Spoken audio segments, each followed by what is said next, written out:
各位弟兄姐妹，大家平安！感谢主，我们能够在疫情当中仍然能够在教会做实体的礼拜，也邀请所有在网络中跟我们一起同心敬拜的弟兄姐妹，无论在哪一个地方，因为神同样跟我们同在，也因为这样子，我们的教会就不只限制在这个礼拜堂这个小小的建筑物里面，我们教会是扩展到任何在收视一起同心敬拜的地方。这也跟我们今天这一个经文所给我们的启发有很好的一个磨合之处。我们要分享主话前，我们一起来祷告。亲爱的父神，感谢你，感谢我们这个福分，一起来敬拜你，让我们从你的话语得到新的力量，以及启发一个新的动力，让我们为主做美好的见证，让我们教会在你的爱里面继续成长。这样祷告，奉耶稣的名祈求，阿们。危机时代刚强教会，那是一个很切合这个时代这个时机。我们透过圣经里面两段经文，哥林多前书3章10到14节，以及我们在后面有彼得前书4章12到14节，这两段经文有一个共同的一个题材，在告诉我们基督徒怎么样经历这个危机的时代哈。那我们以下的经文会在分享当中继续来做复习。我们可以说，教会从初代教会开始，就是在危机跟受迫害中来成长的。这好像是一个教会的一个基本的基因，从初代教会到现在，因为在危机当中，神的恩典就更加添，在迫害当中，他给信徒的力量是超乎人所能认知跟领受的，所以这个历史就一直在演变，一直在传颂着。保罗在写信给哥伦多教会的信当中，他处理了很多当时教会遇到的问题跟挑战，其中一个是信仰的根基的问题。因为在地中海沿岸，这个哥林多教会是一个海港的城市，有很多外国的商人商船来去，很多不同的习俗，不同的这个社会的这个各样不好的风气都在那边流传。有的信徒的信仰不坚固，所以保罗在那边来造就装备他们。又遇到不同的思想跟理论的征战，所以有党派的纷争，特别是在基督徒生活受异邦习俗的影响，很多人没有按照圣经的教导这些挑战都在哥林多的教会来发生。那保罗用今天的经文在勉励基督徒，是他们怎么样去经历了这个社会很多的挑战，无论是迫害，无论是社会习俗的影响，或是异教异端的影响，他们都要一一去面对。那保罗在这段经文里面这样勉励当时的基督徒说，他是一个内行的建筑师，因为他亲自受耶稣所呼召，然后亲自领受了耶稣的福音，所以他说，我是一个建筑师，透过神给我的智慧，我以耶稣基督做唯一的根基来建立的教会。我们知道2000年来的历史，我们一方面用那个主耶稣的福音书成为我们一个信息好消息，或是天国的教导，但是实际这个教会的建造是从保罗所领受到，透过他的书信，让我们慢慢建立一个基督教的一个神学的一个架构所以呢，保罗对后代影响、教会的影响真的是大到我们无法想象。但是他用这样的话语来做一个基础，就是说他不是随随便便自己按照自己的想法，而是他认为他是用耶稣基督的福音做根基来建立这个教会。那这个教会就好像以耶稣为这个房角石，这样的图画来表达耶稣成为教会堂的根基。在西方的教会，他们在盖礼拜堂的时候，会在这个墙角刻上这个石头的字，说主耶稣基督就是主要的房角石。那这样的表达是在呈现了主耶稣是教会的一个根源，建造的根源，没有其他的根源。如果说有人用不同的理由在建立教会，把耶稣排除了，那个只能说这是一个异端，或是这只是一个人为的一个架构组织而已那保罗这样的诉求是怎么样呢？基督徒是这个教会根基上的肢体啦，有耶稣做根基不错，大家都共同认知，但是重点还在于这个根基上，你跟我弟兄姐妹，我们就是在根基上的肢体。那这个建造就要我们参与啦，不是说有耶稣基督那就好了，是上面的盖起来的这个房子到底是什么样的形状，什么样的样式。那我们也可以从另外一个角度，我们知道主耶稣说我是葡萄树，你们是枝子嘛，这个也是同样的一个理解，就是上面到底这个枝子会不会结果子，这个枝子会不会长得很茂盛，这枝子会不会遇到虫被咬掉了。那建造这个教会上面的一个，无论是一个梁柱，或是一个砖头或是一个屋顶，或是屋瓦，都是你我大家每一个人参与在里面的。然后保罗说，苦难、迫害或危机，就像大火一样，在显现基督品质的时刻。换句话说，跟前面我们这一个前提说，教会是在迫害更受挑战当中成长的。那如果教会是一个建筑物的话，它被火烧就是被迫害嘛，被挑战嘛，遇到危机嘛。但是到底火烧过了，这个房子就这样灰灰烟灭了，还是说它仍然显现出那个坚固不怕火炼的这就是我们基督徒的品质。保罗用金银、宝石、木料、草、和谐的建材来比喻我们在里面上面所建造的。换句话说，你跟我大家都同样有这些材料，到底是哪一种材料建筑在房子上面呢？他说，大火一来就显露出每一个人的工程，那真的品质就出现了。那很像这一个天降大火这一种考验这种毁灭世界的一个火，人经过这个火，那我们怎么样去经历到最后是全部都化为乌有了，还是仍然屹立存在？在6年前呢，高雄发生了气爆这是有人在楼上拍到，当时就是在三多路、凯旋路那些油管路通过的地方，因为里面的油气太多了，就引爆了。它爆是整条路一直爆拍。牧师那个时候曾经经过那个地方，因为被封锁住，但是看到说，明明本来是一条平平的路，全部好像被人家挖开了一样，因为管都爆开了。很多人在这边牺牲了生命，因为那个烈火没有人能够逃过。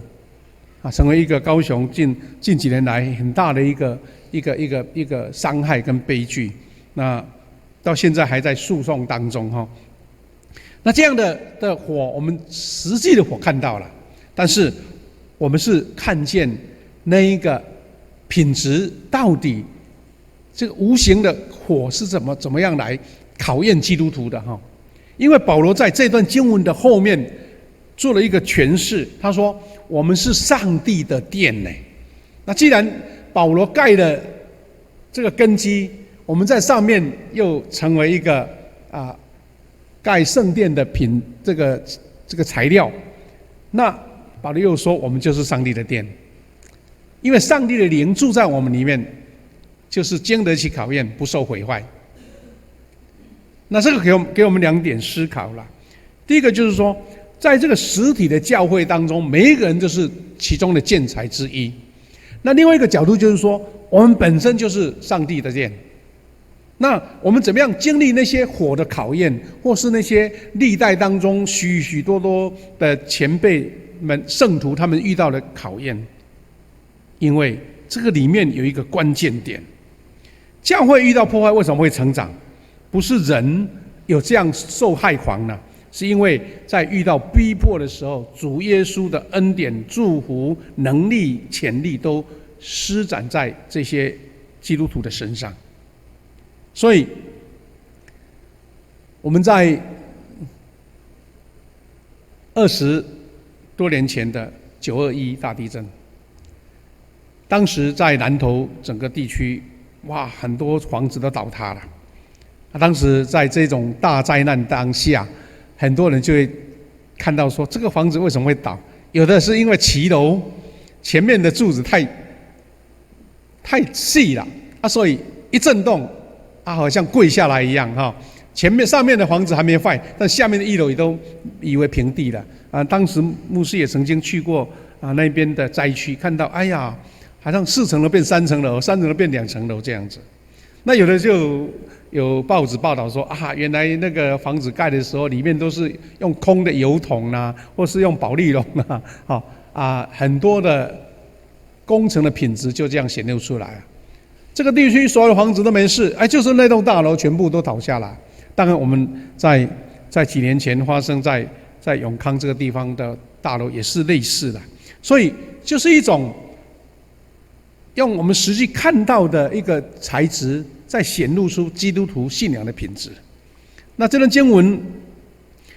保罗说：“你们是上帝的殿是什么？”这个全部的经文这样写，他说：“你们一定晓得，你们是上帝的殿，上帝灵住在你们里面。因此，是要有人毁坏了上帝的殿，上帝一定要毁灭它。换句话说，这个圣殿是有圣灵保守的，有上帝在看顾的，不是随随便被毁坏的。所以为什么遇到破坏，反而教会会成长呢？因为不是靠人的力量去维护了，是圣灵亲自保护。他说，人要毁坏它，人要毁坏圣殿，上帝就要毁坏它。因为上帝的殿是神圣的，你们自己就是上帝的殿。哇，这个话给我们很大的一个激励，是原来基督徒会经历水火，会经历那些考验，不是人的能力有多大你的财力有多大，而是圣灵在这个时候就自动成为你的保护者，因为圣灵是要维护他的教会的。那我们就是上帝的殿，我们怕什么？为什么会不怕考验？因为从人性来讲，人家遇到苦难就要逃跑这是我们的人的本性但是基督徒为什么会迎向苦难？不是我们自己天生太迟钝或是太笨，是因为圣灵给我们这样的能力。所以彼得也这样考验来勉励，他说：“你们遇到火一样的考验，不要惊怪，因为这是平常也是必经的，必要经历之路。”彼得说：“不要太惊怪啦，这个事情基督徒是常常遇到的。”那就是给我们一个非常有很奇妙的一个思考。我刚刚讲说，人类的一个习性是遇到热就要离开，对不对？遇到苦难就要避开。但是为什么基督徒会迎向苦难呢？不是他有什么奇怪的思想，或是头脑坏掉了，是因为圣灵给他这样的能力，特别是遇到苦难的时候，让他觉得我迎接这个苦难，这个是我的荣耀，因为你要遇到还不一定有。所以基督徒迎向苦难、迎向挑战，是基督徒的特色跟本质。所以基督徒的价值观是什么？以分担基督的苦难为乐事，因为基督受凌辱，表示这个荣耀上帝的圣灵住在我们身上。这个话很有意思啦就是说人越遇到苦难，你越有能力为主做工，是因为圣灵跟你同在，圣灵在你身上，让你显现出一般人无法去承担的事情。就像实体反上个礼拜我们提起的，他因为圣灵的同在，竟然在经历这样子一个生命交关的时候，仍然勇敢为主来做见证。各位弟兄姐妹，我们认为这个世纪的大瘟疫，就好像大火在考验，这个考验是全面性的，几乎没有一个地方幸免。那这个给我们一个非常重要的省思啦，在这个瘟疫下，一个世界、国家、产业、教会、个人，都好像经历一个淘汰赛。如果我们不要我们自己私人的眼光，我们台湾的眼光，我们看整个地球的眼光，你会发现说，好像上帝给了一个淘汰的一个机制。人在这一个区块里面，大自然在这个区块里面，都要经过它的一个筛检。我们看到一个很有趣的现象，因为很多人都知道说，因为整个工商产业都暂停了，突然间，这个地球更清晰了，空气更好了，很多海龟都跑到沙滩上去产卵了，以前没有碰到这种现象。那从人类来讲是一个苦难呢，从大自然这个花草树木或是这些动物，他们觉得好像喘息了一样啊。所以不同的角度，我们看见这个事情给我们很多的一个启发哈。有位作家这样写说：一只病毒重划世界的权利，没错。原先的强国突然间被打得落花流水。我们看到很多很强盛的国家，他们自信心很强，但是像美国这个世界的强国，竟然被病毒攻击的是感染最多的，死伤也最严重。那弱国就更不用讲，那因为没有人帮助他，因为大家自顾不暇了，孤立无援。但是很巧妙的，就是台湾突然间被呈现出来，被世界看见了。很多网络都在看说，奇怪，台湾这个没有人关心的国家，这个不在 WHO 的会员国里面，为什么它能够独立生存下来？那不是偶然的事情啊，是因为我们之前曾经遇到这么大的灾难，没有人管我们，我们只好自力更生，我们只好自己自助人助啊。所以这一次台湾能够到目前为止还能够保持稳定，是因为17年前很多人牺牲了他们的性命，让我们找到了什么样的机制能够保护我们的全台湾的百姓。我们也看见原本生意兴隆的事业突然间门可罗雀了，卖场都没有人，餐厅没有人，很多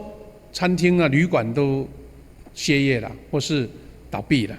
我们就看到新加坡一个油王卖油的一个大亨突然间就倒闭，因为现在油便宜的比矿泉水还便宜，那你怎么会预料到这种事情会发生呢？很多产业体质不好，就纷纷关门歇业了。我们知道重伤害就是这些观光产业，这些邮轮飞机啦、航空啦，还有很多我们没有办法去预料的。那当然也有突然间从那边窜起的，因为大家宅在家里面那些网络的购物突然间这个业绩加倍这个Amazon 这个全世界最大的这个网络的平台听说还要增人呢。那这个就是一种淘汰赛嘛。那我们更可以看见说，病毒的攻击下，体质好的人他是轻症，但体质弱就生命交关了。这一次的这个磐石舰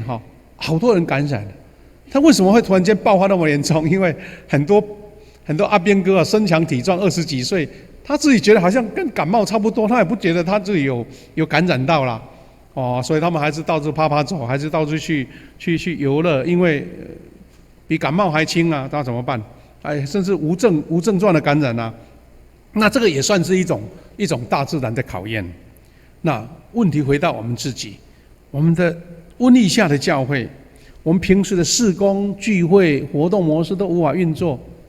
那这个教会还怎么办？停下来吗？完全停摆吗？还是他能够找到生机呢？甚至有新闻的评论家，他在一个广播当中挑战，他说，在瘟疫众人受苦当中他就说瘟疫大家都在受苦，台湾的宗教界到底做了什么事？有没有什么安抚人心的作为，让人家觉得说，哎呀，在苦难孤立无援当中，你们宗教界还有让人家温馨的地方，让人家感到安心的地方、安慰的地方。他当然不只在讲基督教，他包括讲佛教这些宗教界，他们到底能够给人心做什么帮助？那这个其实也真的很刺激的。那同样在危机下面，我们的教会是不是能够在试炼下，教会更刚强？刚刚我们提起过，在疫情攻击下，教会的事工、组织、架构、分工、牧养关系、关怀跟联络系统，是不是能够如常的运作？我们富强教会在一般长老教会当中，会被人家比较称赞的是，因为我们教会的这个组织架构有比一般长老教会更齐全的部分。那这一次是不是有发挥它的功效呢？有没有发挥功能呢？我们总不能说摆好看的啦。但是这个挑战之下，我们发现我们富强教会有很多让人家觉得安心，但是我们还要更努力的地方。那我看到一篇文章在美国的教会，他们怎么样在这个困境当中去突破很有趣。那这个图片我们可能在新闻上看到，因为他们没有办法到礼拜堂聚会，所以大家都把车开来，在礼拜堂的那个停车场，那牧师就在这个平台上用广播来跟他们讲道。甚至有的教会更大因为1000辆汽车要多远所以他们就用这种升降机这个剪刀式的这个升降机在台上来讲道这个也是一样，在复活节的时候，他们就免下车了，就在车上听讲道就是他们的车子很像我们的座位一样，一个人排一台那甚至呢，他们的牧师为了要给那些小孩一个快乐的圣诞节那种气氛，他们牧师自己扮成兔子然后带了一篮的那个彩蛋就送给每一个家庭这样子。犹太的拉比也用礼物来送给车上的会友。那教会的牧师呢，向车上的会友来请安那台湾还算情况轻一点，我们还能够在实体礼拜。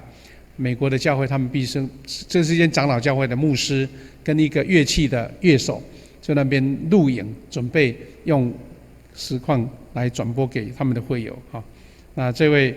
牧师跟同工呢，就在受难日的网络上一起来敬拜，有这样的音乐来录制，因为大家都不能到教会里面，因为他们要突破这样的困境。那我们台湾的教会，因为大家有的还能够少数或是分众来聚会，那在台北有一间北大的一个卓越行道会这位林牧师呢牧师跟他有一点认识的他们就组织了他们的教会的弟兄姐妹林庆忠牧师呢，邀请他们的会友募集的这个咖啡热咖啡送到像桃园的荣总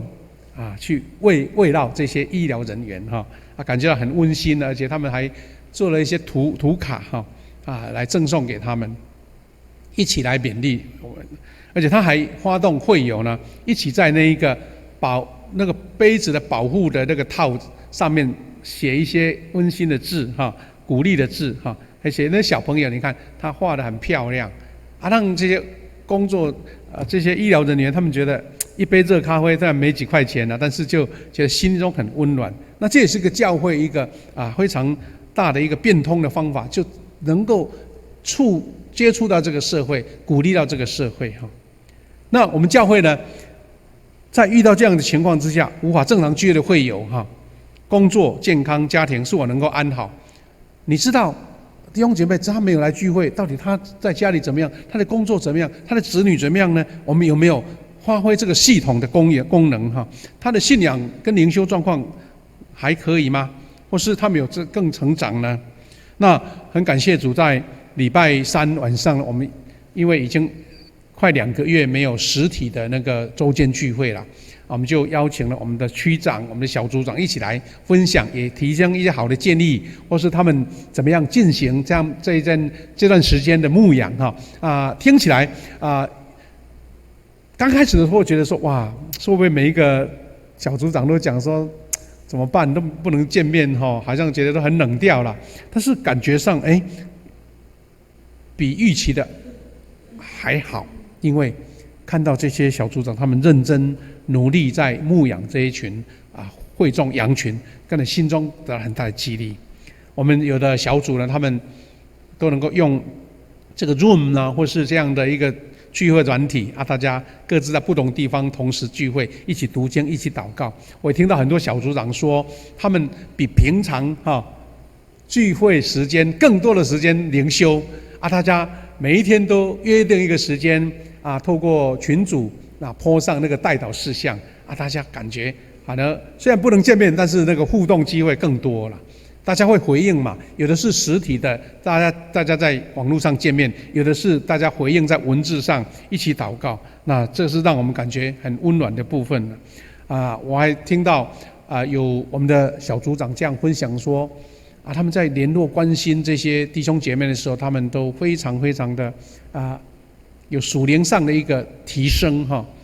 彼此互相关心，互相祷告这样的感觉让我们觉得非常的放心。而且有小组长还是讲说，他们在看这个我们今天做礼拜，他在家看那个网络，会不会大家好像要松懈一点当成在欣赏节目一样不错，反正他觉得因为没有干扰还要专注看那个手机或是小小的电脑，所以反而会更认真去跟着我们这个节目的进行，那比我们预期的更好，觉得心中非常的安慰那我们教会也透过不同的网络的方法，比如说用周五的祷告或者录影邀请大家一起来为教会事工以及家庭个人来祷告这个是我们最近开始尝试直播，在礼拜五之前把它播上网，然后你在下个礼拜五之前，你可以自己灵修，都可以透过这样的网络，能够一起跟教会一起同心祷告。那这是我们现在在进行的这样网络直播的聚会这是上个礼拜的我们聚会当中用这种方式跟弟兄姐妹一起来联系。各位姐妹，最后牧师要邀请大家一起努力，在疫情危机下，我们同心激励，彼此建造，让我们教会能够更刚强。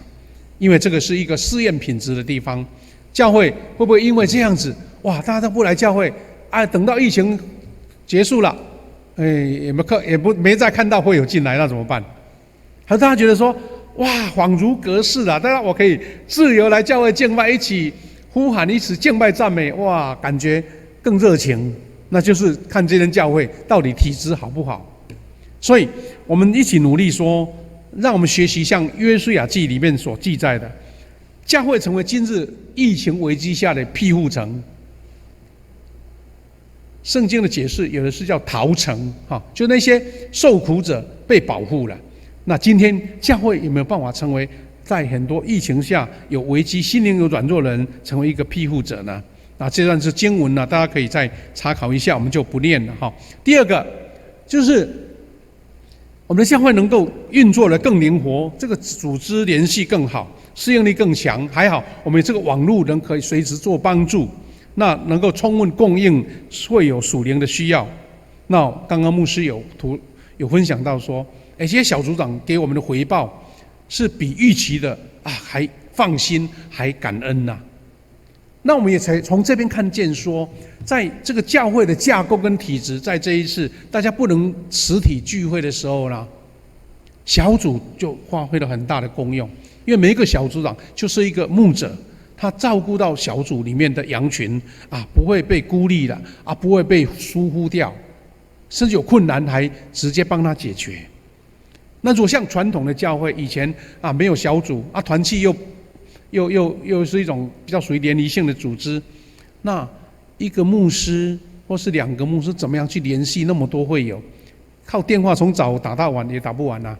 但是我们因为有小组的事工，这个能量就在这一次的疫情当中显现了出来。那我们的教会是不是能够更看见社会人心的需求，去关怀受苦者，去记住困境者？那所以我们在小组有人的提议说，在这个困难当中，是不是有一些弱势的团体、弱势的机构，他们因为没有人捐献啊，会不会很困难？是不是教会能够找到这些需要帮助的人？那大家有力出力，有钱出钱，一起帮助彼此啊，能够渡过难关。最后一个还是回到我们的主题，虽然基督徒被迫分散了，不同的地方不能聚集在一起，但是如果你是金银的体质，是金银宝石的这个建筑的材料，你会发现说，因为体质强盛，你的教会是被分散更远了。今天如果在外国有人收看了我们的转播，是不是这个教会就延伸到那个地区去了？那在我们的周遭、我们的社区，就很多小小的教会被建立在不同的地方，因为保罗说：“你就是上帝的殿了。”那这样的话，反而会更容易去传福音，因为你就在那边的基础，你就在那边的，因为用耶稣基督的根基传扬福音。感谢主，我们是有福的一群。我们在遇到困境苦难当中，保罗给我们的勉励，让我们更加好像经历水火，我们的真金不怕火炼，那个才是我们基督徒一个遇到苦难当中应该有的态度。